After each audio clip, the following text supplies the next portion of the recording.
Dernier sujet du jour, parce qu'on va terminer dans 15 minutes. Et je vais parler de l'état de nos hôpitaux, avec des vidéos et des images qui vont vous choquer. Je vais partir du CHU Campus, non, du CHU Tocoin, pour arriver au CHU Campus. CHU Tocoin. Vous allez voir l'état des deux plus grands hôpitaux de la capitale, les hôpitaux publics. Vous allez voir dans quel état ils sont. Et vous allez voir comment et dans quelles conditions les Togolais se soignent.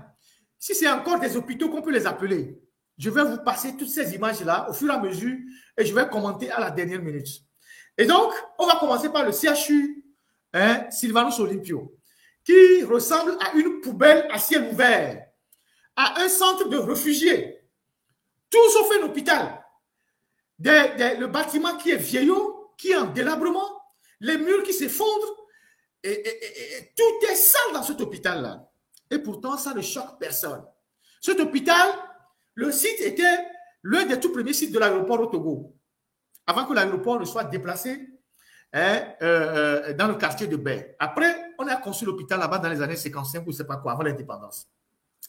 Et cet hôpital est devenu aujourd'hui un nid de vipères, de saleté, de toutes les proximités. Il y a un bâtiment qu'on devait construire au temps du ministre Agbetra. L'argent a été détourné. Ce bâtiment est à l'abandon au fond de l'hôpital là-bas. C'est devenu un repère de tous les bandits. Les chauves-souris sont là-bas. Toutes les saletés sont dans ce bâtiment. Ce bâtiment qui s'est déjà affaibli, il faut le démolir. Il faut démolir ce bâtiment. Ne serait-ce que pour la propriété de l'hôpital. Ne serait-ce que pour que l'hôpital soit vivable. Il faut démolir ce bâtiment-là. Regardez les images de CHU Sylvanus Olympio. Merci la technique. On va passer les images pêle-mêle. Vous allez les reconnaître. CHU Sylvanus Olympio. Technique. À vous l'antenne. C'est une visite guidée. Hein. Voilà. CHU Sylvanus Olympio. Vous voyez les murs? Vous voyez? C'est les Blancs qui ont construit ça. Hein. Les Blancs qui ont construit ça, ils sont déjà morts. Leurs enfants même sont encore morts. Vous voyez les bâtiments? Vous voyez les couloirs? Nous sommes au CHU Sylvanus Olympio. Vidéo faite il y a de cela quelques jours. Ouais, ceux qui peuvent voir, vous voyez ça sur YouTube et puis sur Facebook. TikTok n'est pas dans le studio. Ça, c'est le plus grand centre hospitalier du Togo. Hein. CHU Sylvanus Olympio. Regardez l'état des bâtiments. Regardez.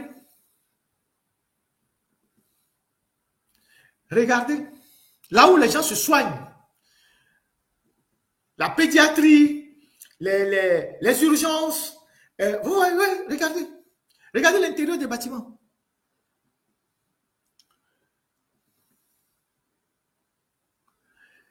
Le plus grand centre hospitalier du Togo, hein, de la capitale. Quand les accompagnateurs des malades viennent là, regardez là où ils sont. Regardez les saletés. Quand il pleut, c'est encore plus grave. Gynécologie, pédiatrie. Regardez. Gynécologie, pédiatrie, tout ça. Il y a plein de vidéos que je vais vous diffuser. Vous allez voir. Et vous avez des gens qui dirigent ce pays, hein, qui prennent l'avion pour aller se soigner une dent à Paris, pour aller se soigner un petit abcès aux oreilles à Hong Kong. Ça, c'est le CHU Sylvanus Olympio.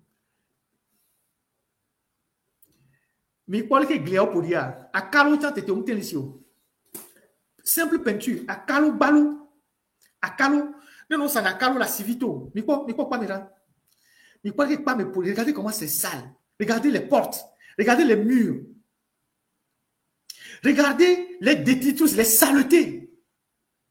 Qu'on dit voilà le plus grand hôpital au Togo, hein, mais quoi mais là mais quoi mais là regardez.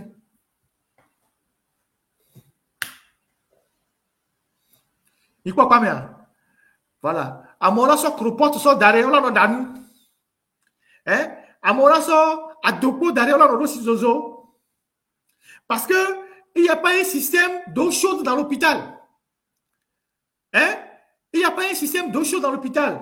si tu as mis au directeur de l'hôpital ou tu as la copine de quelqu'un, tu viens, tu montes un foyer, tu chauffes l'eau et tu vends aux malades. On va voir ça vers le CHU Campus. Tu chauffes l'eau, tu vends aux malades. Il n'y a pas un système d'eau chaude intégré. Fort Gnassingbé, en construisant toutes ces villas, ces maisons, il intègre un système d'eau chaude. Il sait que se laver à l'eau chaude, c'est une bonne chose. Il met le dispositif pour que lui se lave à l'eau chaude et à l'eau froide. Ces ministres ont le système de l'eau chaude dans leur maison. Mais il ne sait pas que dans un hôpital, il faut mettre un dispositif de l'eau chaude pour les malades, surtout ceux qui sont opérés, ceux qui sont malades et tout ça. Il ne sait pas ça. Mais si la pompe à eau chaude est gâtée dans sa maison, il va amener les plombiers de la France ou de la Turquie. Mais regardez les portes. Mais tout un hôpital n'a pas un système d'eau chaude. Il n'en a pas. Les gens vont dehors pour acheter l'eau chaude.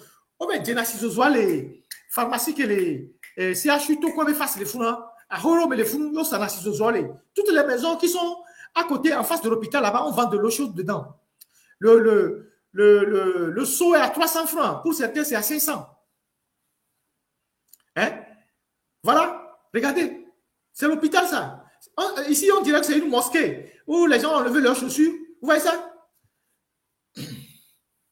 Ok.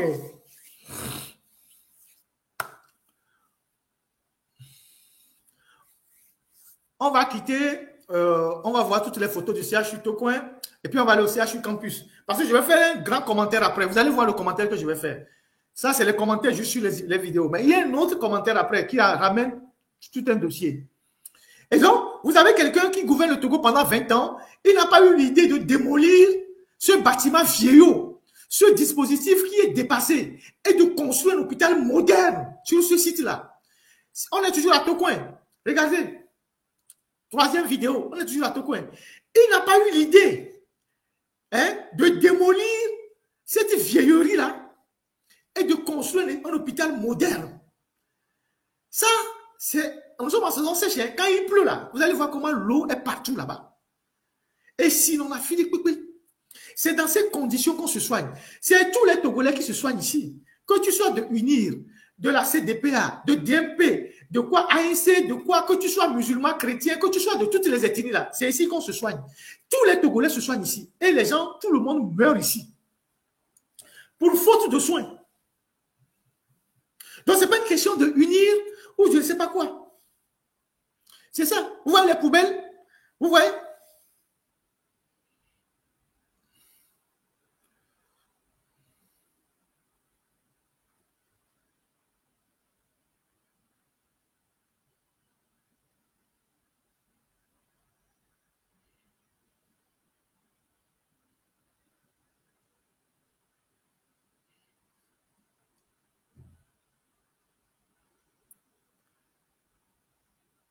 On continue avec les vidéos, s'il vous plaît. On va attaquer, si le CHU Tocoin finit, on va attaquer le CHU Campus. Donc, voilà l'un des plus grands hôpitaux. Et enlevez le nom de Sylvanus de ces conneries-là. Enlevez le nom de Sylvanus Olympio de cet hôpital. Il n'y a rien à voir sur ça. Il n'y a rien à voir sur ça. Et il y a quelque chose de plus grave aujourd'hui dans cet hôpital. Et je vais vous expliquer ça. Les internes aujourd'hui dans les hôpitaux au Togo, la plupart des internes, parce que nous avons des communautés étrangères qui sont en formation chez nous. Les Camerounais, les Gabonais, les Burkinabés, les Maliens. Donc, beaucoup d'internes sont de ces pays-là. Et ce sont les internes qui tiennent les hôpitaux. Parce que les enseignants, tout ça, les professeurs, eux, ils ne restent pas là, ils ne restent pas. Mais, ces internes-là, ils ne sont pas des Togolais. Eux, ils sont là juste pour se former. Donc, ils s'en foutent de la manière dont on soigne les Togolais. D'abord, ils ne comprennent pas le dialecte. Ils ne comprennent aucun dialecte de chez nous. Donc, Namova Kondia, la communication est difficile. Ensuite, quand ils n'ont pas les moyens de soigner nos compatriotes, ils bâclent les choses comme ils veulent. Où on va leur formation? Et eux viennent pour la formation. Eux viennent pour se former chez nous et partir dans leur pays. Ou bien venir en France pour les spécialités. Donc ces gens-là, ils n'ont pas un attachement avec le pays. Eux, nos hôpitaux, nos centres de santé leur servent de lieu de formation. Mais ce sont ces gens-là qui tiennent les hôpitaux. Et donc, ces gens-là, qu'ils fassent mal une opération, qu'ils s'en foutent des soins à nos compatriotes, c'est des gens, ça c'est tout un autre dossier que les gens ne perçoivent pas. Que les gens ne perçoivent pas. Vous ne pouvez pas laisser un dispositif de santé aussi sensible dans les mains des gens qui viennent de l'étranger pour se former chez nous. Les gens qui viennent de l'étranger pour se former chez nous, ils doivent être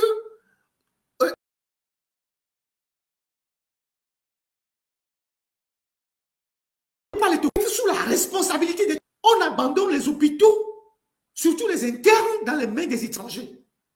Et eux, ils font les soins comme ils veulent. Parce que l'hôpital ne leur fournit pas les moyens. Eux, ils sont venus pour se former. Ils payent pour la formation. Donc, ils font n'importe quoi avec les patients. J'ai plein de témoignages. Ils font n'importe quoi avec les patients. Et ça, on a un ministre de la Santé qui est du domaine, on a des spécialistes, personne ne dit rien. Donc, on va à Medjuro Balomé. Camerounais, nous c'est Gengbeo, nous c'est Kablegbeo, nous c'est Kotokoligbeo. Mais ayez la côte dans ma bon. Tchadien, nous c'est Gbeligbeo. Gabonais, nous c'est Gbeligbeo. Ce sont ces gens-là, le soir ou la nuit, qui s'occupent des malades.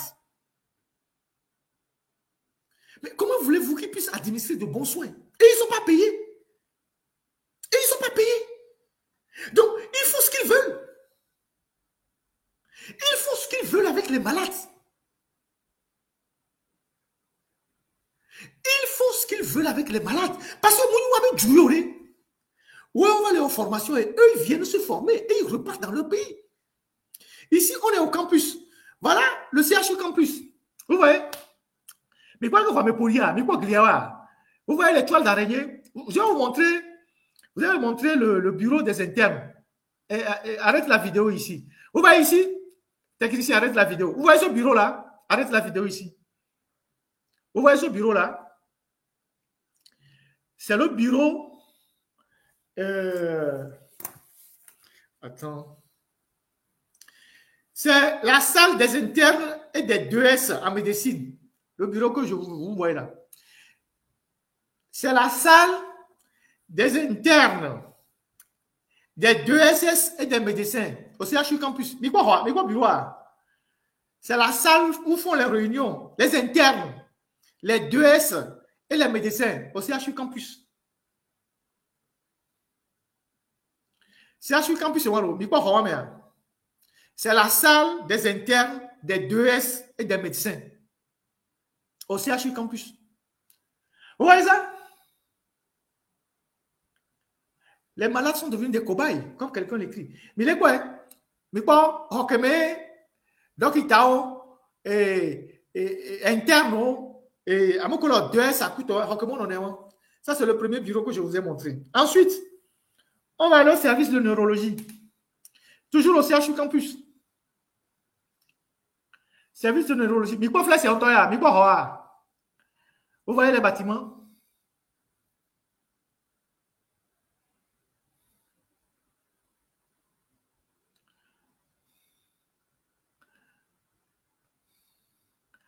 Ouais, les techniciens, ils sont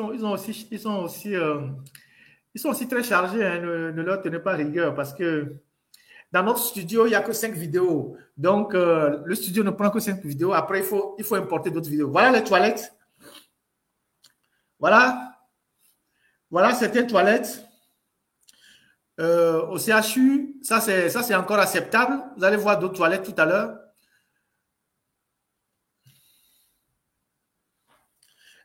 Voilà les couloirs. Il n'y a même pas de service d'archives. Voilà comment on range les dossiers. Voilà comment on range les dossiers.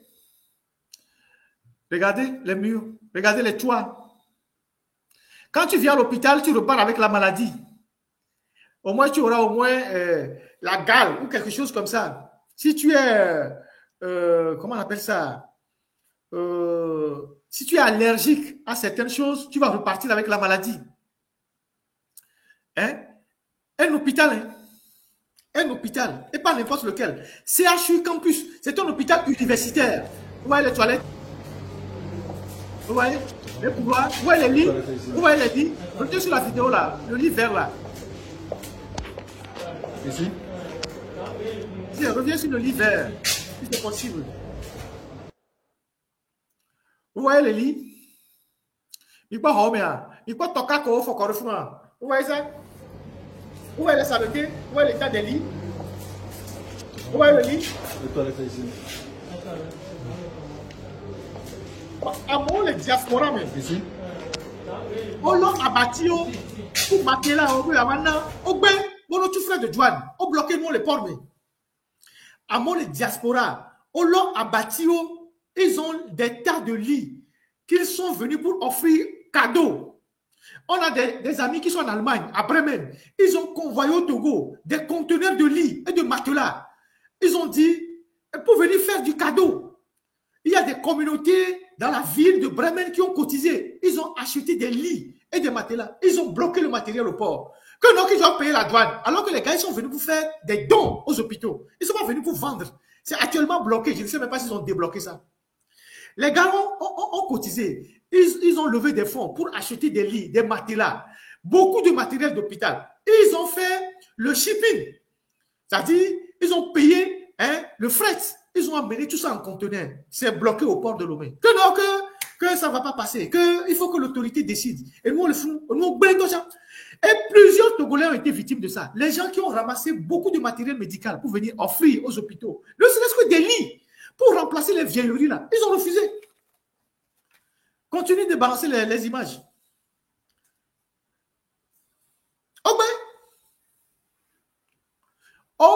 Les choses sont bloquées là-bas. Les choses sont restées au port parce que les gens, ils ont amené ça pour faire des dons. Ils ont envoyé ça pour faire des dons. C'est bloqué. On peut détester son pays comme ça. Si on a de l'amour pour son pays, ce qu'on est incapable de faire, quand quelqu'un vient le faire, ou bien quelqu'un se propose de le faire, au moins laisser les gens venir apporter un peu de soutien. Ils sont allés construire leurs propres hôpitaux pour la minorité, Dr Talafia et les conneries. Là même, il y a énormément de morts à Dr Talafia. Hein. Le taux de mortalité aujourd'hui à Dr Talafia, ça inquiète les gens. Il y a même des barons qui ont perdu leurs proches là-bas. Ils ont juré de ne plus amener un malade là-bas, hein, à Dr Talafia. Il y a des barons en privé qui ont perdu leurs proches à Dr Talafia. Ils ont juré de ne plus aller là-bas. Ils vont aller dans les autres cliniques. Parce que le taux de mortalité là-bas est de plus en plus inquiétant. C'est normal. Quand les médecins investissent dans la morgue, leur première mission, ce n'est pas de sauver les vies, c'est de faire tourner la morgue pour que leurs intérêts puissent augmenter dans le circuit de la morgue. Donc, j'attends que la technique balance toutes les informations. Et vous savez, aujourd'hui, le taux de AVC est très énorme. AVC, on a 4000 cas par an. AVC, diagnostiqué, 4000 cas pour ce qui est diagnostiqué par an. 4000 cas. Et la moyenne, c'est 58 ans. Voilà. Vous voyez, ça c'est un hôpital, ça. Vous voyez la fenêtre, vous voyez le rideau. Le rideau là ressemble à un rideau qu'on trouve chez les vendeurs de Sourabi là. C'est à Campus, on appelle ça cabine. Nous avons cabine. Vous voyez ça? Vous voyez le rideau? Le rideau là ressemble aux rideaux qui sont chez les gens de vendeurs de Sourabi. Hein? Ça c'est un hôpital, ça. Vous voyez le rideau? C'est le rideau blanc qu'on met chez les vendeurs de Sourabi là. Mais les cabine, cabine. Je vais vous dire combien cette cabine coûte. On a dit, comment ils facturent ces cabines-là? Les toilettes sont dégueulasses. Vous allez voir. Il n'y a pas un service d'entretien de l'hôpital qui vient nettoyer les toilettes, qui vient nettoyer tout ça. Rien du tout. Un hôpital fait des recettes. L'argent passe où? Pourquoi on n'entretienne pas là où on soigne les gens? Les vidéos sont finies? Si c'est fini, je peux aller aux commentaires. Vous pouvez me répondre sur la plateforme du live.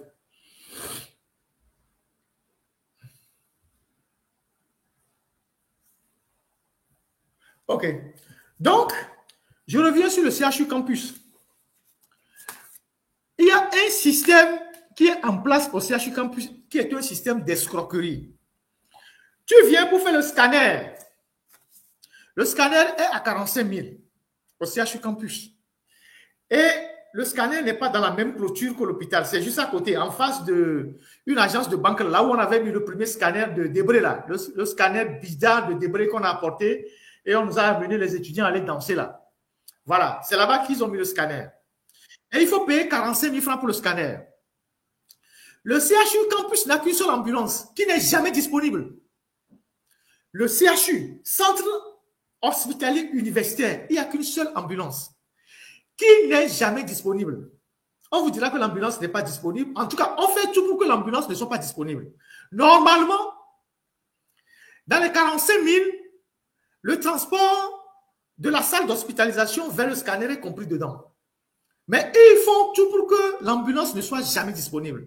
Donc, qu'est-ce qu'ils font? Tu payes les 45 000 francs pour le scanner. Il y a un réseau qui a mis un taxi à l'intérieur du CHU Campus. Il y a un taxi qui est là-bas. Ce n'est pas un taxi normal, mais c'est une voiture qui est là-bas. Et on te dit, comme il n'y a pas d'ambulance, mais on doit te faire le scanner, il faut que tu payes le déplacement. C'est à peine 100 mètres, hein, 100 mètres, même pas, 100 mètres du CHU vers le scanner.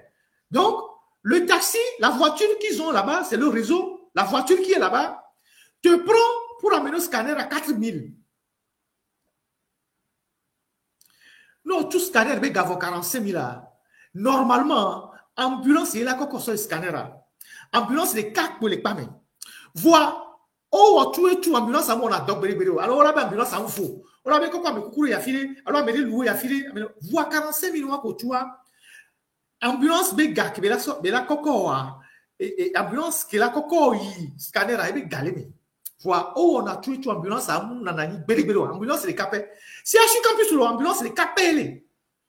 Fifia, on s'en roulé dans les fonds, résoudre les fonds, on s'en roulé dans les fonds. Comme il y a une ambulance, on a nani, bélo, on l'a tout bien. Comme on a le scanner, on l'a tout, moi. On t'a mouillé, il te facture 4 000 francs la voiture. Mais le scanner est à peine à moins de 100 mètres. On a encore tous les pas, mais sur le scanner, on a encore 4 000. Donc, en tuer pour tu payes pratiquement 50 000. Et nous, carnet, que les pas, mais carnet, on va conduire, on a tout carnet, les gars. Carnet, on c'est 700. On doit ça la carnet à 700. Quand tu finis ton séjour à l'hôpital, tu payes le carnet à 700. Quand tu finis ton séjour à l'hôpital, quand tu dois partir, on doit remplir tous les soins qu'on t'a fait avec toutes les prescriptions dans le carnet, on te remet le carnet. Qu'est-ce qu'ils font? Ils ne remplissent jamais le carnet. Ils te disent que celui qui remplit le carnet n'est pas libre. Il faut revenir le lendemain. Ça dit, toi, tu pars. C'est eux-mêmes qui décident de te libérer. Hein. Ils décident de te libérer. Au lieu de te rendre tout ce que on doit te rendre comme un malade, tu pars avec tout ton dossier. On te dit, celui qui doit remplir le carnet n'est pas là. Tu faut revenir le lendemain. Tu peux faire le tour pendant 2 semaines sans avoir le carnet. C'est un dispositif qu'ils ont mis en place quand il faut que tu donnes de l'argent pour remplir le carnet. Donc, si tu veux avoir le carnet et partir en même temps, tu donnes 5 000. C'est entre 2 000 et 5 000. Il y a ceux qui donnent 2 000, ceux qui donnent 3 000, ceux qui donnent 4 000, ceux qui donnent 5 000 pour remplir le carnet. Nous, on sort 2 000 années, on 5 000 années, on l'a rempli le carnet, on fait bien. Dans les 20 minutes, on te ramène le carnet rempli. Mais quand tu ne donnes pas l'argent, tu pars. L'accompagnateur du malade peut faire même 1 mois, il n'a pas le carnet. Alors que tu as déjà acheté ce carnet chez eux à 700 francs. Et leur mission, c'est de remplir le carnet, tous les soins qu'ils t'ont fait. Les vaccins que tu dois faire, les prescriptions, ils font le carnet, ils te remettent tout le dossier, tu pars. Ils refusent de te donner le carnet. Ils disent que celui qui doit remplir le carnet n'est pas disponible. Reviens le lendemain. Donc, on te libère, tu pars de l'hôpital sans carnet. Quand tu reviens le lendemain, on te dit que le carnet, celui qui doit remplir le carnet n'est pas là. Donc, il faut que tu donnes l'argent. Donc, on a son 2 000. Ah ben, on en a 5 000. Nous, on a rempli le carnet, non, kaba. On a son nom. Et fait quoi? Et ton quoi? C'est CHU Campus. Et c'est ce Zomoléo. Tout ce centre hospitalier, il n'y a pas de l'eau chaude. Les cabines sont louées à 15 000. Ils louent les cabines à 15 000. Dans la facture de la location de cabine, on te dit climatisation et télévision. Il n'y a pas de climatiseur qui travaille. Si ça travaille, ça crie comme un moulin avant. Et l'eau, au lieu que l'eau du climatiseur soit déversée dehors, l'eau est déversée dans la chambre. S'il y a le climatiseur, ça fait du bruit, comme un moteur de je ne sais quoi, je sais pas, d'un avion de 1940 qui veut décoller, le climatiseur. Et donc, tu payes 15 000, on te dit qu'il y a la climatisation. Si tu allumes la climatisation, tu éteins en même temps le climatiseur. Parce que le bruit même fait que tu vas tomber malade. Ils ont dit qu'il y a une télévision, il n'y a jamais de télévision dans les cabines. Les toilettes sont dégueulasses dans les cabines. Et les rideaux, vous avez vu les rideaux tout à l'heure dans les cabines. Et les moustiques arrivent dans les cabines. Regardez les rideaux d'une cabine.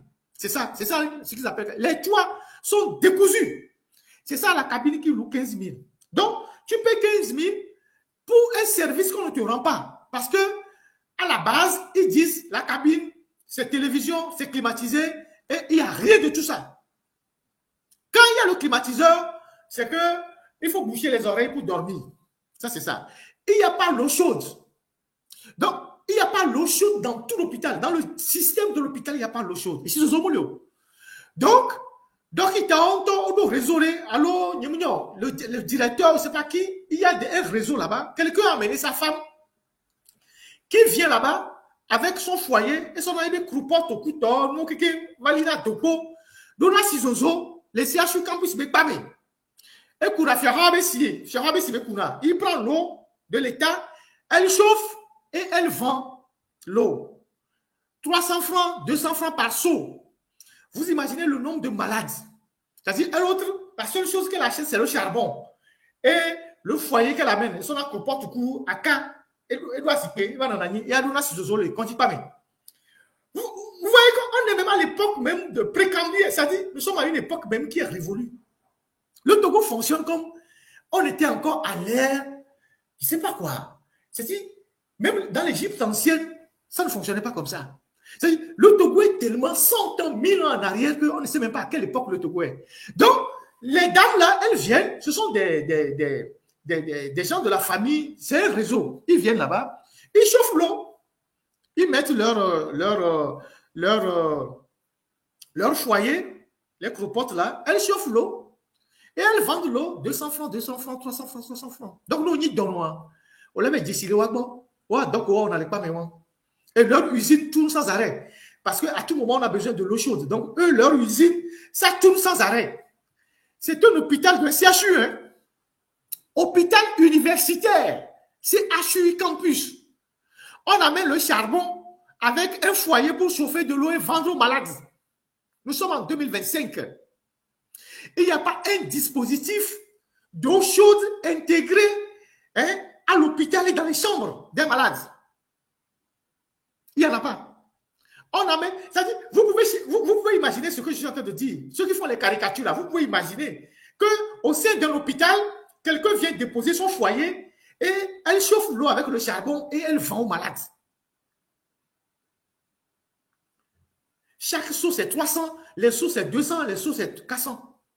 Au 21e siècle, 2025. Et il y a des gens qui gouvernent ce pays. Et il y a des gens qui défendent ces gens-là.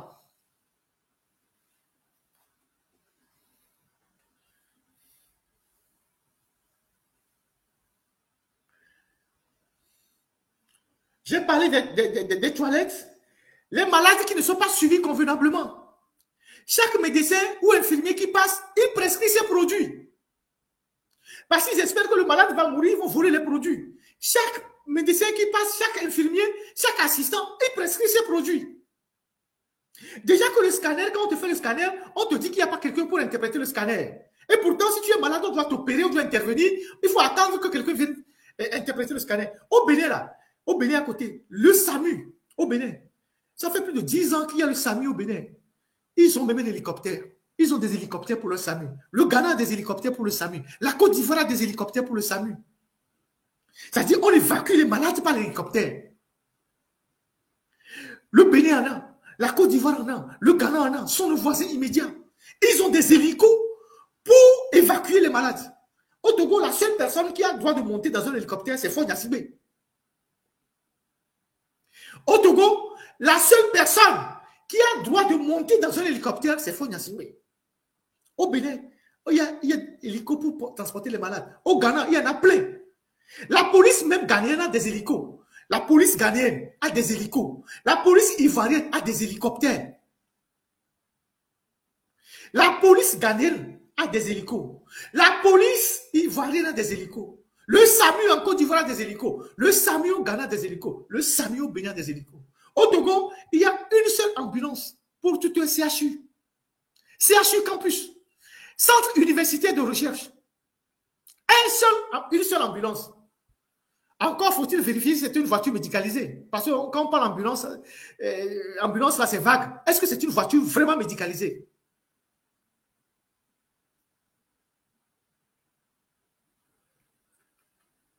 Donc, les infirmiers, tout ça, tout le monde prescrit les médicaments. Et quand on veut soigner quelqu'un, on n'explique pas à son accompagnateur le soin qu'on veut lui faire. Dans la loi, quand vous voulez soigner quelqu'un, quand quelqu'un est arrivé à l'hôpital, vous expliquez à l'animateur, à l'accompagnateur du malade le soin que vous voulez lui faire. Si vous voulez faire une perfusion, vous expliquez ça. Comme ça, l'accompagnateur, si la personne est diabétique, vous dira, mais attention, la personne est diabétique parce que parfois, les infirmiers ou les médecins oublient. Et quand les gens posent les questions, qu'est-ce que vous êtes en train de faire? On dit non, qu'on n'a pas le droit de vous dire. Mais attendez, dans tous les pays au monde, quand on doit soigner quelqu'un, on explique à celui qui accompagne le malade ce qu'on est en train de lui faire. Quand même on veut opérer, on te fait signer un document. On fait signer un document à l'accompagnateur pour l'opération. Donc, on explique à l'accompagnateur du malade le soin qu'on veut lui faire. On veut lui placer une sonde, on veut lui faire ci, on veut lui faire ça. Ne serait-ce qu'à titre d'information. Les gens sont à côté des malades, vous arrivez, vous les sortez, vous commencez par perforer, à piquer les malades sans rien dire aux accompagnateurs. Dans quelle éthique de la médecine vous avez appris ça?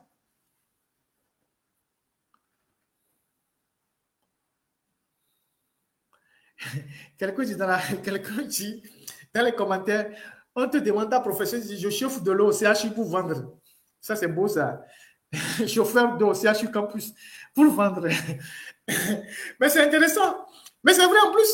Parce que eux, c'est leur travail. Eux se lèvent le matin, ils sont au CHU. Et leur usine tourne 24 heures sur 24. Vous imaginez l'argent qu'ils se font en vendant de l'eau, 200 francs, 300 francs. Ils puisent l'eau dans les trucs de l'État. Ils ouvrent le robinet de l'État, ils chauffent l'eau, ils vendent aux malades. Donc, le protocole des soins n'est pas souvent expliqué aux accompagnateurs des malades. Normalement, les professeurs, les grands médecins, ils connaissent ça. Ils savent que partout dans le monde, en Occident, c'est comme ça. Quand on veut soigner un malade, on explique le protocole de soins aux accompagnateurs du malade. Comme ça, l'accompagnateur sait que c'est ce qu'on a fait, c'est ce qu'on a fait, c'est ce qu'on a fait. Vous ne pouvez pas dire que c'est votre travail et que vous n'avez pas besoin d'expliquer ça. Si ça arrive dans une zone critique et que vous ne pouvez pas dire certaines choses à l'accompagnateur, on comprend. Mais dès qu'on amène un malade et que vous devez lui faire un soin, vous devez expliquer le protocole de soin à l'accompagnateur du malade. Comme ça, s'il y a un problème, le malade sait que l'accompagnateur sait que c'est ce que vous lui avez injecté. Si il doit avoir des poursuites, on sait qu'il doit avoir des poursuites.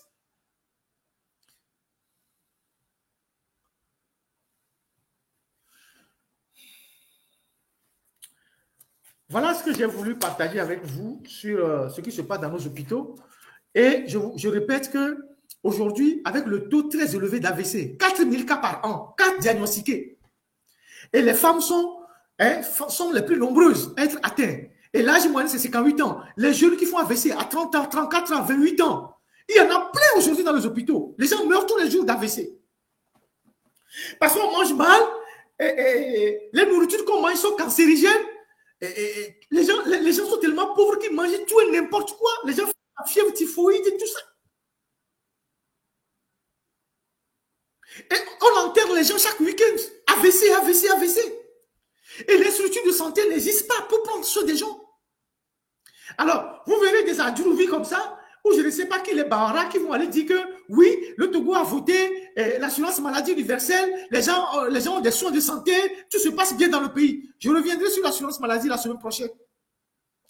Tous ceux qui ont des informations complémentaires sur l'assurance maladie à me transmettre, vous pouvez me les transmettre. Mais on a un gros dossier sur l'assurance maladie. Et AMU et INAM, l'escroquerie chapeautée par Ingrid Awadela. On va revenir sur ça. Donc, ils sont en train de raconter des bêtises. Ils vont à la tribune des Nations Unies pour dire que oui, le Togo a voté l'assurance maladie universelle. Les gens sont bien soignés à l'hôpital. Où sont les hôpitaux où on soigne les gens? Où sont les hôpitaux quand on a une ambulance pour un centre universitaire? Une ambulance. Le voyage que Faure Gnassingbé a fait au Japon, là, ça suffit pour acheter 3 ambulances.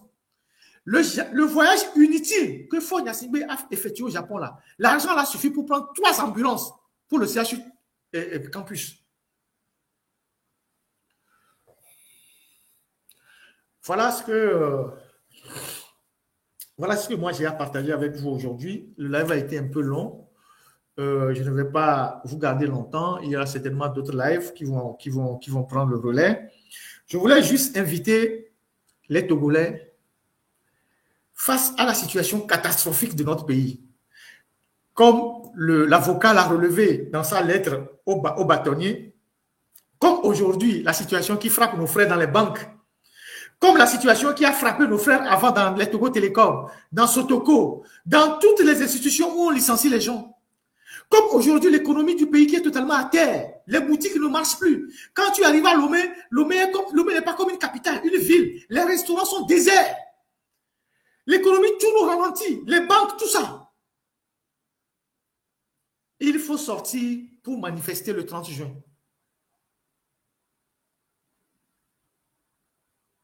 C'est la seule manière de protester contre le régime. Il faut sortir. Il y a du marché à Paris, à la place de la République. Il y a des gens qui s'organisent pour venir massivement. Ceux qui sont au pays, il faut manifester en toute tranquillité, sans violence. Il faut dire qu'on n'est pas d'accord. C'est-à-dire, là où Faure a amené le Togo, on ne peut plus aller au plus profond que ça. Le pays est totalement détruit dans tous ses aspects.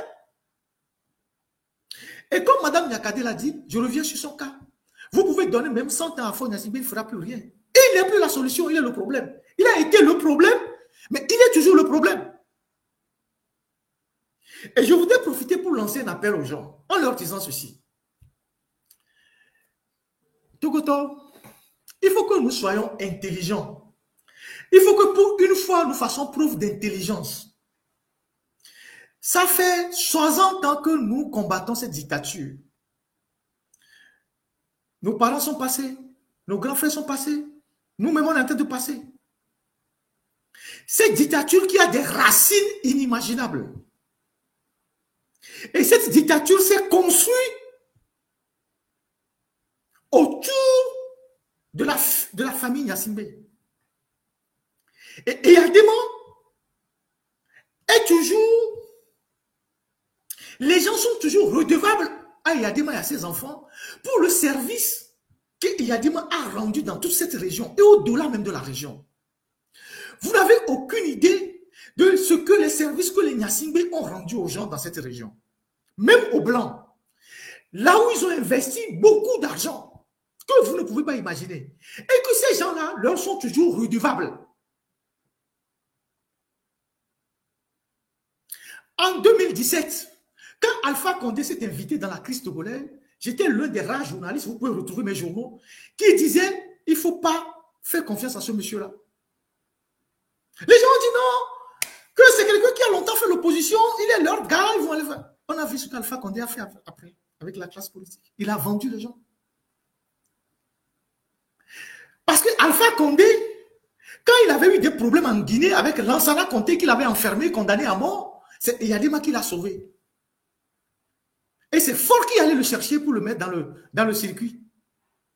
Et quand Eyadema a sauvé Alpha Condé en 2004, Alpha Condé est venu au Togo, il est resté au moins un mois à l'hôtel de février avant de partir en exil en France. Il est toujours redevable aux familles Gnassingbé. Vous allez en Angola, vous allez au Nigeria, vous allez partout. Au Sahel, un peu partout. Les Gnassingbé ont toujours... Qu'est-ce que Shogel vous a dit?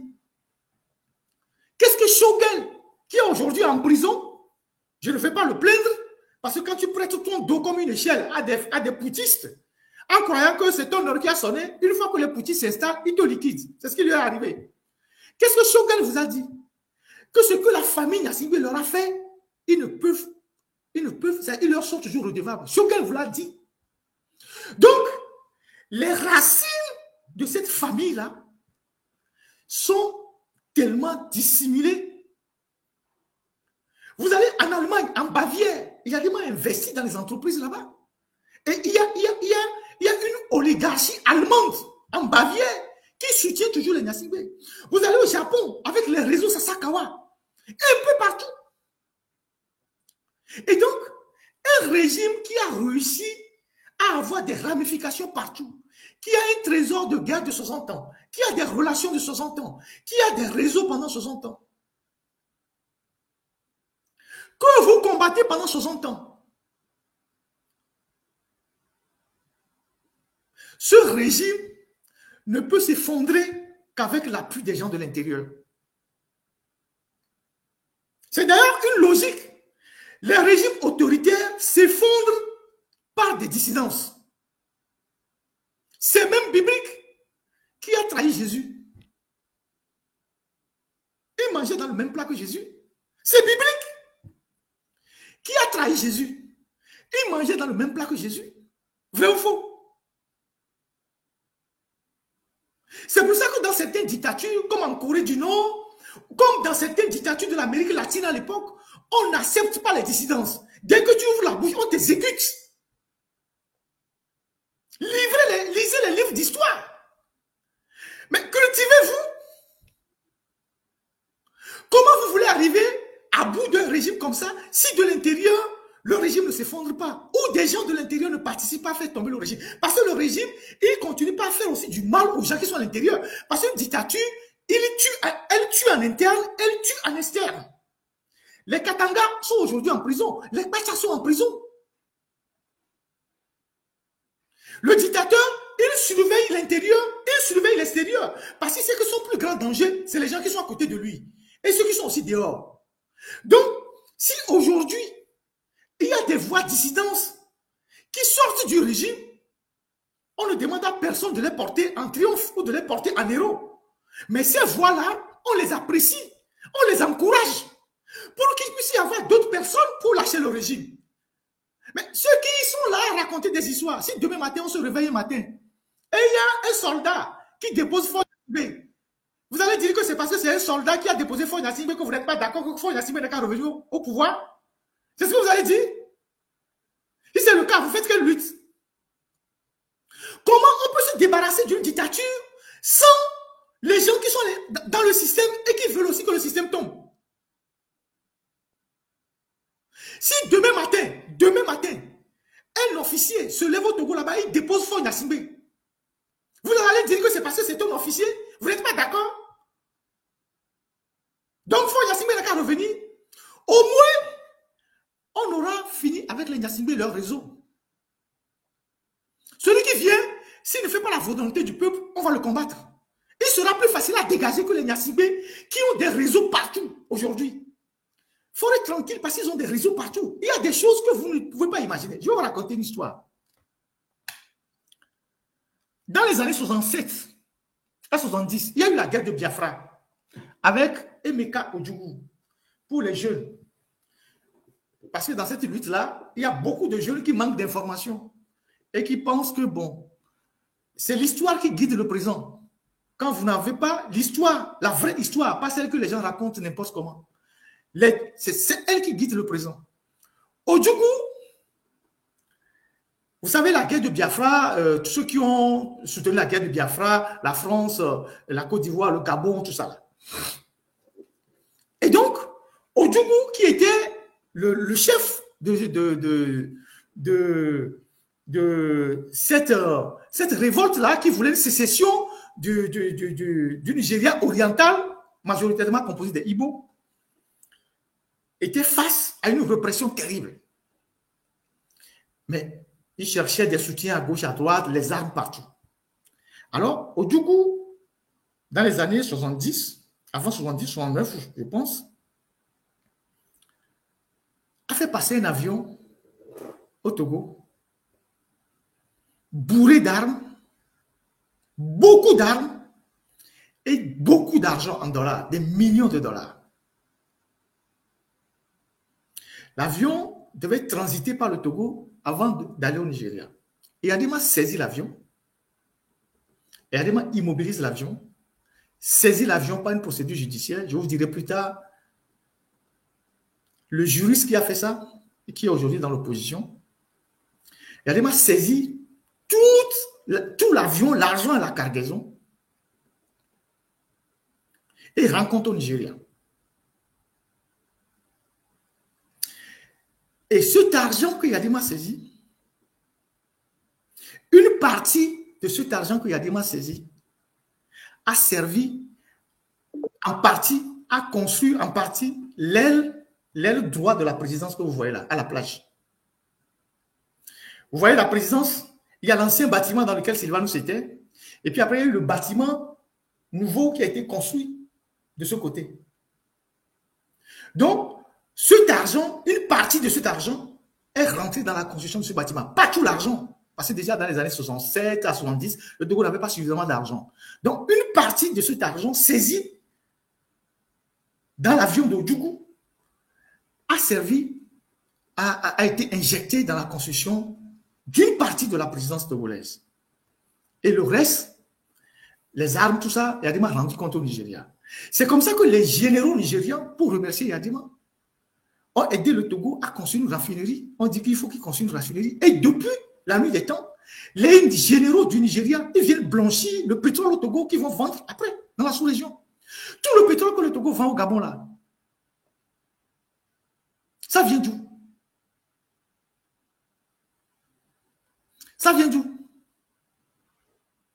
Le pétrole que le Togo vend au Gabon et qui ne rend jamais compte à personne. J'ai encore suivi un documentaire des Gabonais la dernière fois sur les transactions. Parce que le pétrole, il y a les pays producteurs et vendeurs et les pays non producteurs et vendeurs.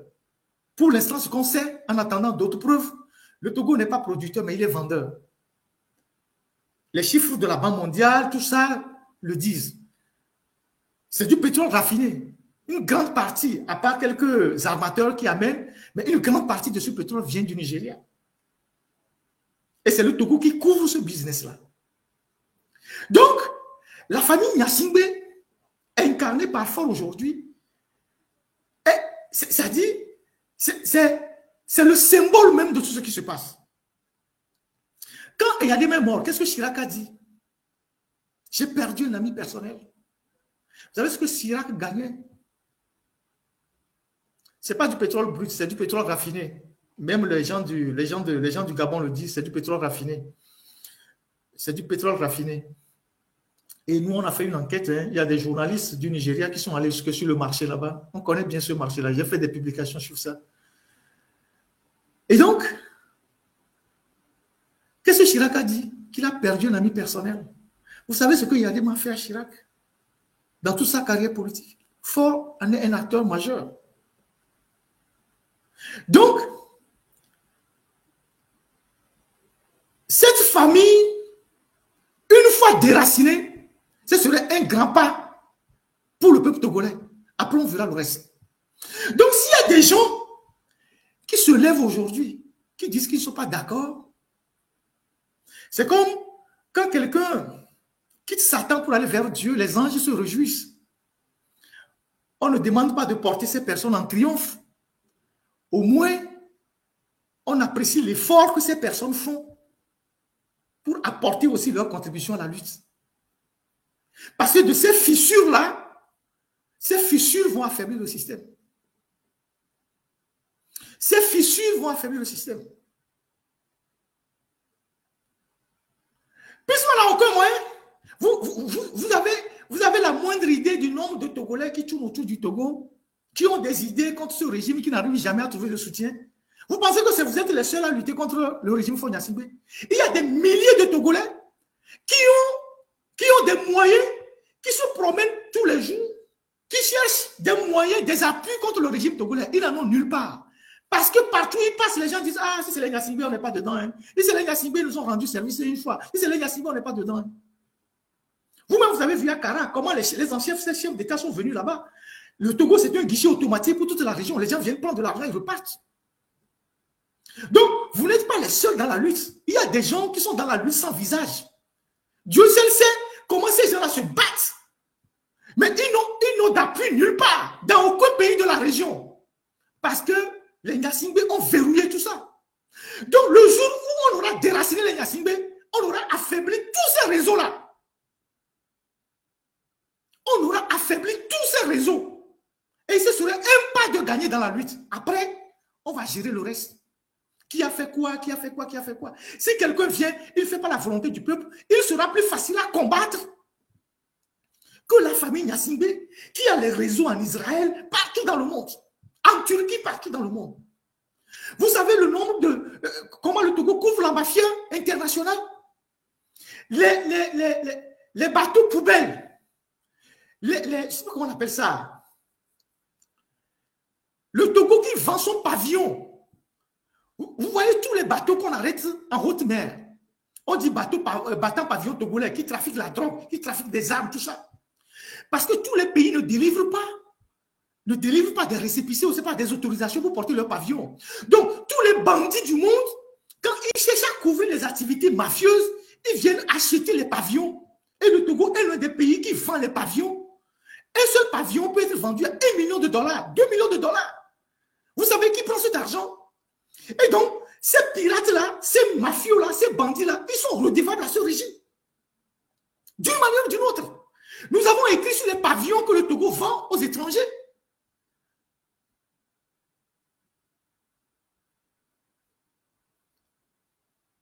Donc, la chute même, je ne dirais pas du système, parce que le système, il est plus complexe. Mais la chute de la famille Nyasingbe sera un grand pas pour la démolition du système.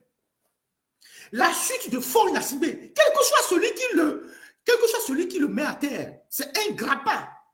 Moi, je m'en fous demain matin de celui qui fait tomber Fort Nyasingbe. Et c'est un sergent, un caporal, n'importe qui, n'importe quel kidam. Au moins, on accepte ça. On avance après.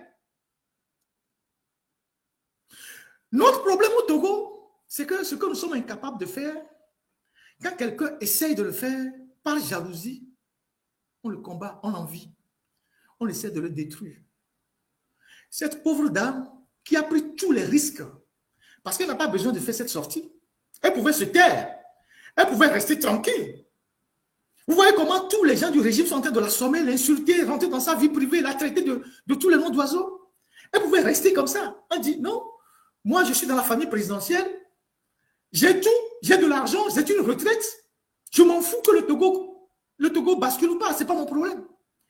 Mais à partir du moment où sa conscience a été touchée, et elle a dit, je veux être en rupture avec le système,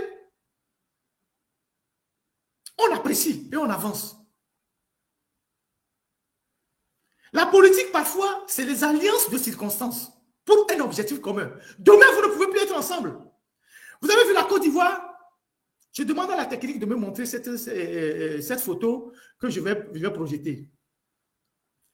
La Côte d'Ivoire que vous voyez là, il n'y a que 4 acteurs qui se sont battus pendant toute leur vie.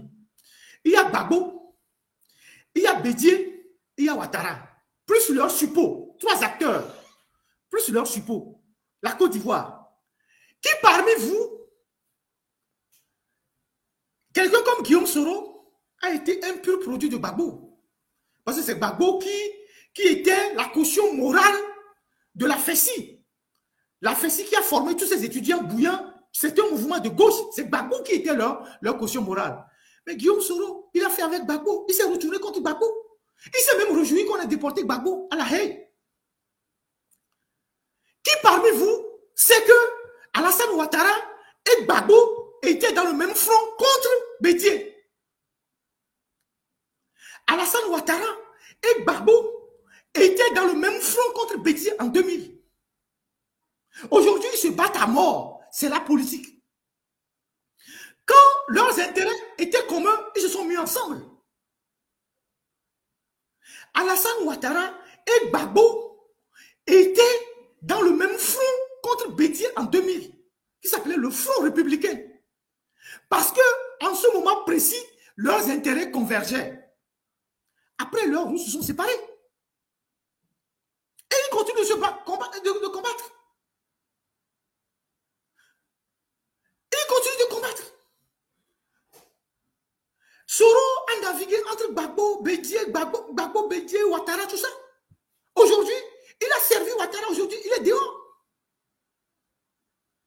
Donc, on ne demande pas de donner la communion aux gens sans confession.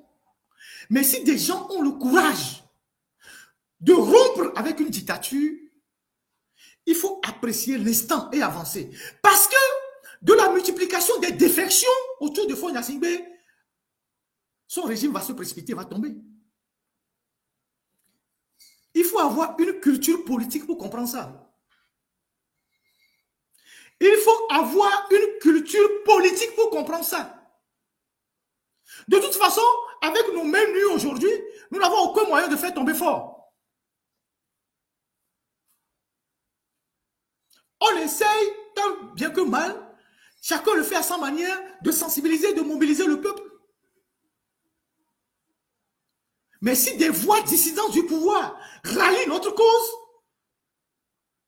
on apprécie et on avance. Ce n'est pas une, il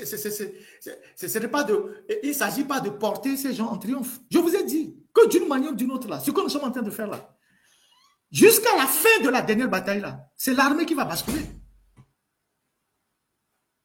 C'est l'armée qui va être le déterminant dans cette histoire. Tant que l'armée ne bascule pas, et Faure tient le pays parce qu'il a l'armée.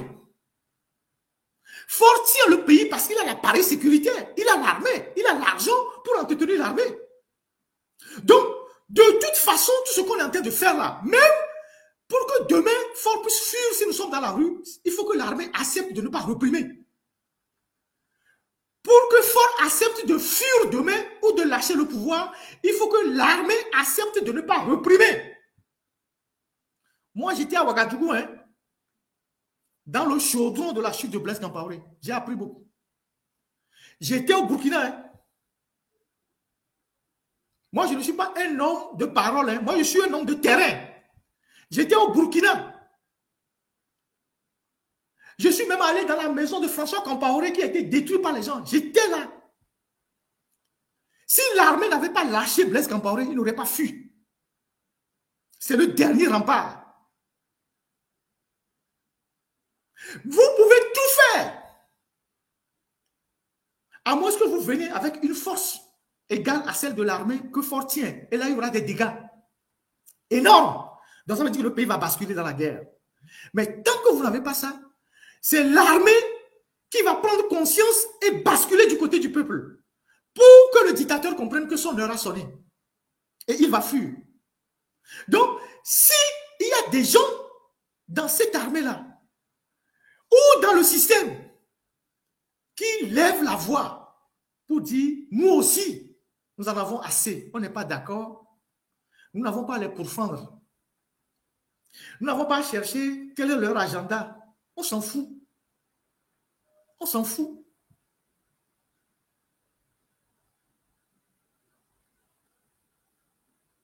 Soit vous êtes intelligent et vous combattez pour renverser votre adversaire et vivre, ou vous êtes idiot et vous allez passer 100 ans sur terre, il n'y aura rien. Qu'il faut au pouvoir et tout quoi, mais quelqu'un dit 20 ans. Quand Faure a pris le pouvoir au Togo, qui parmi vous avait cru qu'il allait faire 20 ans? Moi, j'étais là, j'attirais l'attention des gens. Que faites très attention. Les gens disent non. Oh, le mais Faure vie, mais non, mais 5 ans, quoi, il y aura pour Dangbe. Faure vie.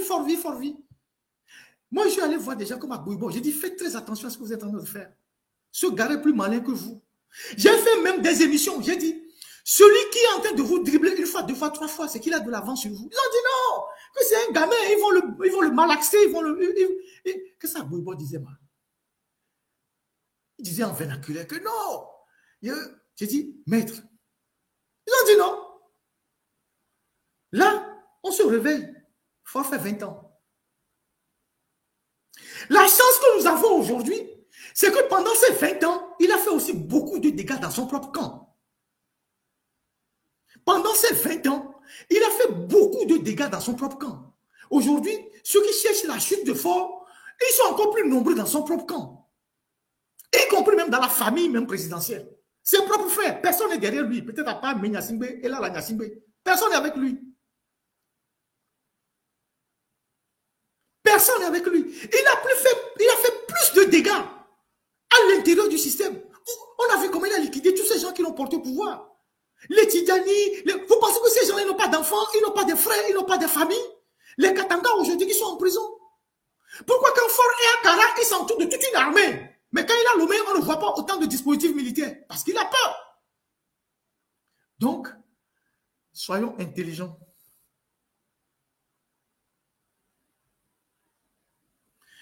Si Fort tombe demain, parce que c'est Fort qui est le pilier du système, au moins on aura gagné un pas.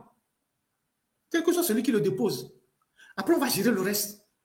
Et quand un peuple combat, le peuple a toujours la ressource pour combattre pour sa liberté totale.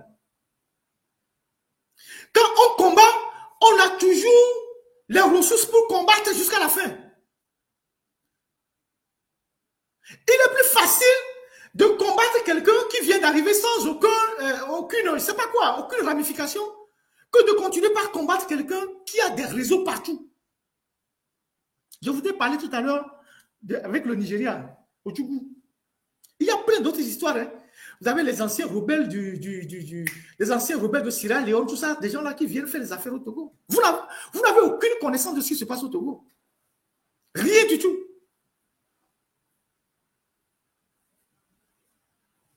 Donc, s'il y a des voix courageuses aujourd'hui dans le système qui disent nous ne sommes pas d'accord, je ne dis pas de les ériger en héros, mais c'est déjà un pas qu'il faut apprécier à sa juste valeur. Je vous ai dit tout à l'heure, en 2000, Gbagbo et Ouattara étaient dans le même front contre Bédié, le front républicain. Aujourd'hui, ils se combattent à mort. Ils se combattent à mort. Milano fou fola Djanila Kwebe on a trop placé à mes bourrés fou Nyasimbe fou à vie comme il a fait et vous allez reprendre la même bataille parce que quand ça serait un autre Nyasimbe là il va toujours récupérer le même réseau que leur papa a laissé et ils vont fonctionner et vous serez toujours là à combattre ce réseau qui est dense qui a des ramifications partout.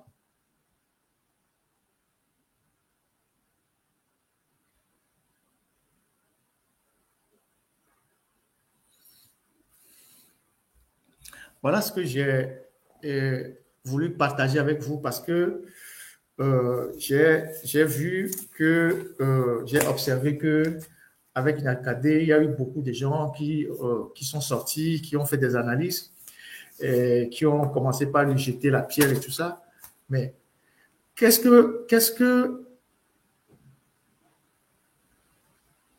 est légitime aujourd'hui pour jeter la pierre à cette dame-là? Nous qui bavardons sur les réseaux sociaux. Bavarder sur les réseaux sociaux ne fait pas de vous un courageux.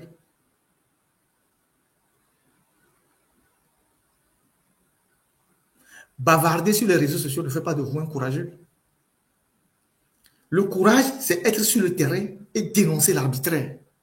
En sachant qu'on peut venir m'arrêter à tout moment, on peut me tuer à tout moment. On peut mettre fin à ma vie à tout moment. Nous, ce qu'on fait là, c'est la sensibilisation. C'est vrai que tout le monde ne peut pas le faire, mais la sensibilisation. On est moins exposé que les gens qui sont sur le terrain et qui font ça. Moi, j'étais sur le terrain. J'étais en Gambie. J'ai vu comment Yaya Jammeh est tombé. J'étais au Burkina.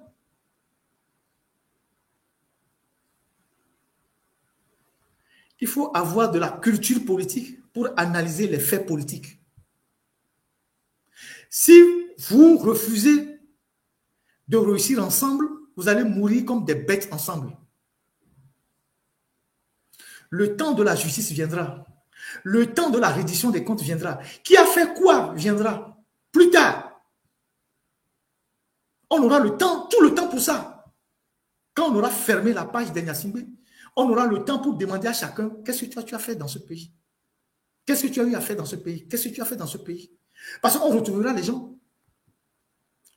Quiconque a eu à gérer une partie de la richesse nationale, demain, le peuple sera en droit de lui demander les comptes. Mais une fois que les Nyasimbe ne seront pas là. Mais donnons-nous les armes aujourd'hui pour affaiblir le régime et le faire partir. Après, le reste, on en discutera. Donc, réveillez-vous. Moi, j'invite tous ceux qui peuvent aller aux manifestations d'aller. Parce que les manifestations, quelles qu'elles soient, aujourd'hui, vous ne pouvez pas imaginer comment le régime est sous pression. Comment le régime a peur. Parce qu'ils ne savent pas comment les événements, parce que le régime est plus ou moins frileux. Ils ne savent pas l'allure que les événements vont prendre. Ils ne savent rien du tout. Donc, cette façon de maintenir la pression sur le régime, c'est une manière. Parce que si vous lâchez la pression, le régime va vous liquider tout ça dans un. Aujourd'hui, Ford est sur la défensive. C'est lui qui débloque les moyens pour acheter les gens, je sais pas, les activistes qui vont pour donner l'argent aux gens pour faire je ne sais pas quoi. Il est sur la défensive. Mais pendant longtemps, il n'était pas sur la défensive. Mais depuis 3 mois ou 4 mois, il est sur la défensive. C'est-à-dire que c'est lui qui est en difficulté. Mais si vous lâchez la pression sur lui et qu'il reprend des forces, comme ça s'est passé en 2017, ils vont vous liquider là, autant que vous êtes. Autant que vous êtes. Voilà ce que moi j'ai à partager avec vous. Voilà, donc moi je suis un homme pragmatique. En politique, il faut être réaliste et pragmatique. Si Gueye n'avait pas fait le coup d'État en 2000, je ne sais pas combien d'années, Gbagbo ne serait pas président. Est-ce que vous savez ça? Parce que le système PDCI est un système qui remonte à 1946. Et en Côte d'Ivoire, le PDCI était dans toutes les maisons. C'était un parti-État. Le PDCI était dans toutes les maisons. Dans toutes les maisons, dans toutes les chefferies. Le coup d'État de Gueye a fragilisé le PDCI. Et Gbagbo, en bon stratège, il est rentré dans la brèche. Il est devenu président. Et c'est depuis le coup d'État de Gueye que le PDCI a perdu son aura et son audience. Il faut savoir analyser les faits politiques. Parce que Gueye, en faisant son coup d'État, a fragilisé l'appareil étatique du PDCI. Il a affaibli l'appareil du PDCI. Parce qu'en Côte d'Ivoire, même sans élection, vous allez, le PDCI va toujours gagner. Parce qu'ils étaient dans toutes les maisons. Ils avaient tout l'appareil de l'État. Mais le coup d'État a fragilisé le PDCI de l'intérieur. Et Gbagbo, un bon historien, parce qu'on dit toujours que nous, les historiens, on a une longueur d'avance en analyse sur les autres. Parce que nous savons analyser l'histoire et on le projette dans le présent. En histoire, on dit souvent que nous sommes des nains juchés sur les épaules des géants. On voit plus loin que les autres. Et Gbagbo, un bon historien, il est rentré dans la brèche, il est devenu président. Après, le PDCI s'est éclaté avec le RDR, tout ce qui s'est passé aujourd'hui. Et c'est depuis ce temps que le PDCI est affaibli. Donc, faisons preuve de notre intelligence. Allez, je vous souhaite une bonne semaine. Et voilà, il faut soutenir ceux qui prennent des initiatives, ceux qui sont courageux, il faut les soutenir. Et moi, je serai de ce côté-là. Voilà. Même, je ne sais pas, quand il y a un incendie, même s'il faut prendre le caca pour éteindre l'incendie, on le fait. Le plus important, c'est de sauver la maison. Mais ça ne veut pas dire qu'on va ériger le caca en modèle. Ça ne veut pas dire qu'on va dire, bon, et voilà, non. Mais en ce moment-là, on a besoin de chacun. Voilà la réalité. Ça fait 60 ans, bientôt, qu'on combat le même régime. Si on ne fait pas preuve d'intelligence, on fera encore 60 ans ou 40 ans. Eux, ils ont une longueur d'avance. Vous voyez les phosphates que j'ai toujours dénoncés là, les phosphates là. Vous savez qu'au temps de Yadema, c'était un Israélien qui gérait les phosphates. Il s'appelait Maurice Assor. C'est lui qui était le cerveau de la gestion des phosphates. Il s'appelait Maurice Assor. Il était conseiller économique de Yadema. Et la villa que Ford a à la plage là-bas, à côté du ministère de la Sécurité, c'est la villa où il y avait Maurice Assor. Et quand Ford est arrivé, Ford a pris un autre Israélien, Rafik Ederi. Vous comprenez? Vous voyez la logique? Et Rafik Ederi, il est mort. C'est son fils qui gère aujourd'hui les phosphates. Et donc, les phosphates ne rapportent rien à l'État.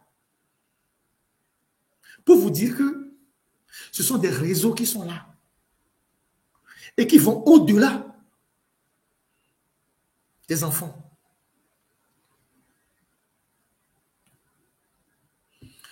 Allez, passez une très bonne semaine et on se retrouve peut-être dans la semaine. Je ferai peut-être un live pour. J'aurai une semaine très chargée pour mes propres activités, mais si je trouve un peu le temps en une soirée, je ferai un live pour encourager nos frères qui se mobilisent pour les manifestations. C'est tout ce qu'on peut faire. Voilà. Donc, moi, déposez-moi là où je suis. Je ne suis nulle part où vous me voyez. Tantôt Nyakadé, tantôt je ne sais pas quoi. On dit, ah, c'est Ferdinand qui fait ça. Vous me donnez trop de puissance. Au point que c'est moi qui écris maintenant les pamphlets de Nyakadé. Ça ne va pas chez vous, quoi. Vous me donnez trop d'importance. Tantôt on dit, oui, M6, tout ça. Moi, je ne suis même pas dans ces histoires-là. De temps en temps, j'échange avec certains. C'est le plus important parce qu'on est tous dans la même lutte. Mais le reste, rien à faire. Les gens sont légitimes, ils sont libres de faire ce qu'ils veulent. Donc voilà ce que j'ai à vous dire. Voilà. Donc, je tiens à dire merci à tout le monde. Et j'espère que avec cette sensibilisation, cette manière de parler à l'armée, parce que avec la grève qui est annoncée, vous savez que les militaires prennent leur salaire le 25. Les militaires sont payés le 25 au 28. Déjà demain, si les banques rentrent en grève, les militaires auront des difficultés à avoir leur salaire. Donc, à l'heure où je vous parle, il y a une pression terrible sur les syndicalistes. Donc, c'est le pays qui est en train... C'est l'ébullition partout. Il y a d'autres secteurs qui vont rentrer dans la danse bientôt, vous allez voir. Parce que c'est intenable partout. Donc, nos frères militaires, les banquiers sont en difficulté. C'est eux qui vous payent. C'est chez eux que vous allez prendre l'argent. Si demain ils font grève, vous ne serez pas payés. Et on sait que vous, si vous n'êtes pas payé pendant 2 jours, ça va tirer.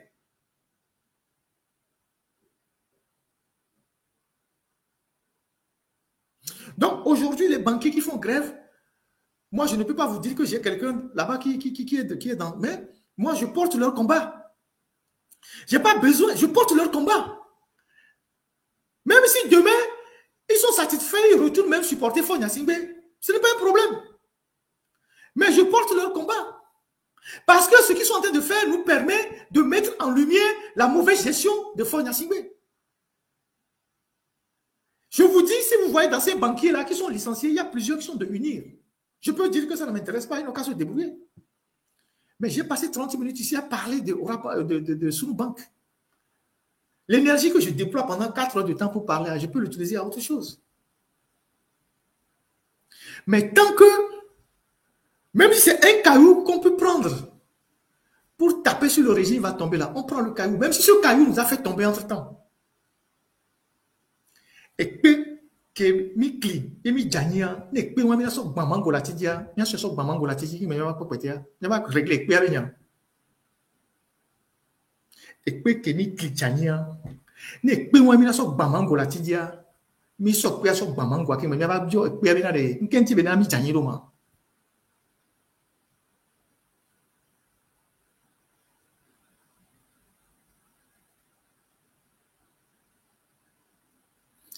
Voilà ce que moi j'ai à dire. Et quand je le dis, je précise à la fin, je ne demande à personne d'ériger qui que ce soit en héros.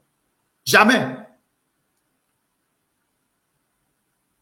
Quand quelqu'un apporte quelque chose qui peut donner du tonus à la lutte, il faut l'apprécier et avancer. Même si demain la personne retourne, ce n'est pas un problème. Au moins, en ces moments précis-là, on aura besoin de cette énergie. Avant les pamphlets de Nyakadé, qui savait que Ford a mis 15 000 milliards dans l'économie en 20 ans? Avant le pamphlet de Nyakadé, avant le pamphlet de cette dame-là, qui parmi nous, même dans l'opposition, savait que Ford a mis 15 000 milliards dans l'économie en 20 ans? Qui? Qui le savait?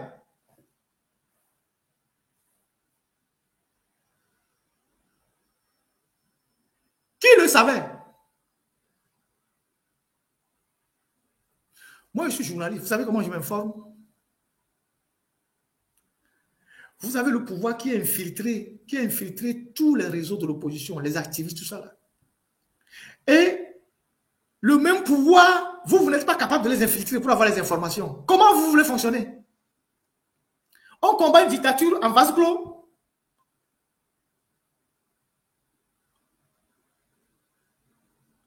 Si demain, on décide de venir vous tuer, si vous n'avez pas des gens pour vous informer, pour dire, il faut se cacher, comment vous allez faire? J'ai discuté avec, il y a longtemps au pays, avec le doyen Guy Mario, qui me disait que, mais avant, à l'époque, quand on devait venir les arrêter, ils sont nos doyens dans le journalisme, ce sont les officiers de l'armée qui appréciaient de loin le travail qu'ils faisaient, qui leur disaient, va te cacher parce qu'on va venir t'arrêter aujourd'hui. Si vous n'avez pas des gens, d'une manière ou d'une autre, qui vous informent, viennent vous tuer bêtement.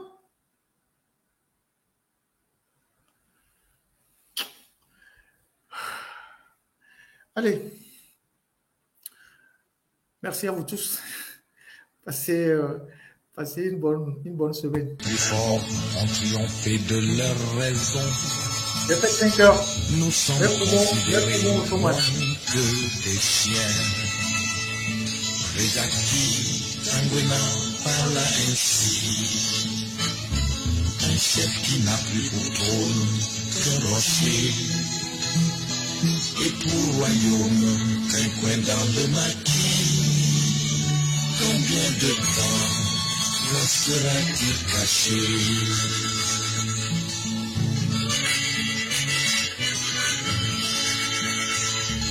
La savane est vaste, toutes les nuits. Un autre arbre vous accueillera. Et si des pas vous entendez le bruit, cachez-vous dans un trou comme des rats. Je mourrai moi, mais je serai avec vous. On a pris les autres à l'école. Se taire, lire, regarder sans voir, c'est tout. Pourtant sous leurs pieds, la terre dégringole. Les acquis sanguinants parlent ainsi. Un chef qui n'a plus pour trône qu'un rocher.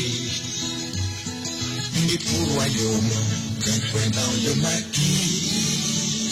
Combien de temps restera-t-il caché?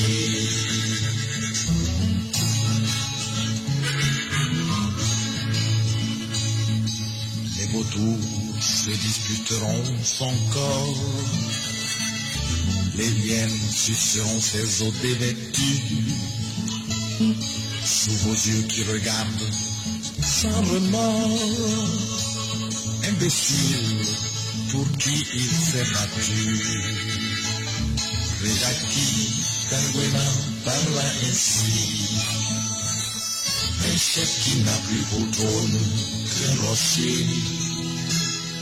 Et pour royaume qu'un coin dans le maquis. Combien de temps restera-t-il caché?